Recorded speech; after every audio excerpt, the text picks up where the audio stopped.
Kyrie Irving. And in kind of an unexpected twist over the last month, all the noise has been about Brooklyn. The Brooklyn Nets, fresh off a sort of a fun playoff appearance, a spirited season and all that, maybe getting one, maybe getting both. Again, KD's injury kind of clouds that. Woj, what do we actually know is going on with Brooklyn and KD and Kyrie? Well, with Kyrie, the reason he has gravitated over time toward Brooklyn is the infrastructure that's in place there. You look at the role players they have. You know, if Kyrie Irving misses 10 games in a season or 12 or 15, he knows Spencer Dinwiddie comes in and starts, and they're not going to lose all those games. And you look at the roster in New York, you know, listen, they would try to bring in some veterans if they signed him and KD, but there's an infrastructure there. Karis LeVert and Jared Allen and Joe Harris, players who have shown they could get a team into the playoffs, management, coach there. Those things have made it more attractive, and it's to the point now where I think the Knicks have had to start looking at other contingencies to try to sell Kevin Durant and coming to them. Does that mean a Kemba Walker, another free agent to partner with, or just salary cap space this year? He's going to be rehabbing. This is a $38 million redshirt year for Kevin Durant wherever he signs. But there's no question that New York has felt that thing push away from them and toward Brooklyn.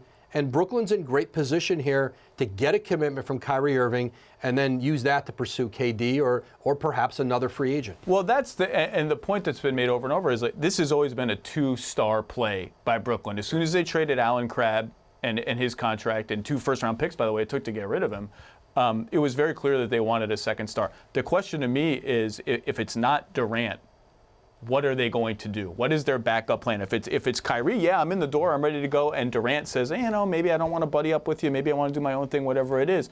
Where does Brooklyn go from there? Because or do they even want to go that route with Kyrie Irving? Because they have a very good incumbent point guard, D'Angelo Russell, that they helped grow into an all-star, and they have to ask themselves, if not Durant, if he's not coming, okay, do we really want to turn our franchise over to a guy who just detonated Boston's chemistry for an entire year, right? No, you're right. And the idea of Kyrie as a solo act is not what this plan has been. It has been about getting that second star. It is about KD.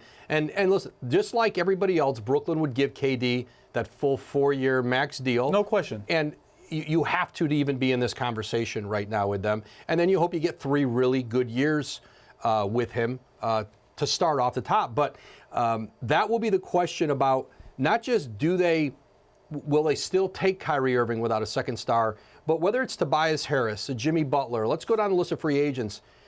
I don't think they want to max any of those players out. Now, Tobias Harris, perhaps, but could they get those guys at a lower number, keep some salary cap flexibility? But there's going to be a moment of truth. If KD doesn't come and Kyrie says, I'm ready to go, where as an organization, it may not be what you intended, but you say, you know what, we've got a chance here to improve this team even dramatically, and we'll take on that second star who may not be of all NBA caliber. So 2 things. The one thing I think the Nets will not do, having dug themselves out of the grave, the NBA grave, is to then overpay D'Angelo Russell and splurge on someone like Tobias Harris, who's a very nice player, a very good player.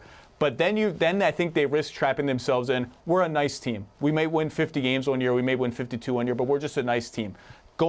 Shooting for Kyrie and KD at least gives them a chance to be great. And to me, if KD doesn't come but Kyrie does, and they still, and I do believe if Kyrie's coming alone, I think the Nets will swallow hard and take that risk. I don't know how strongly I believe that. I think they're divided internally on it, but I think ultimately they'll do it.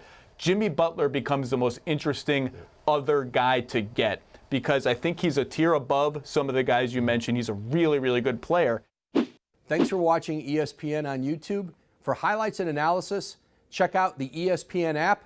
And for live streaming and premium content, check out ESPN Plus.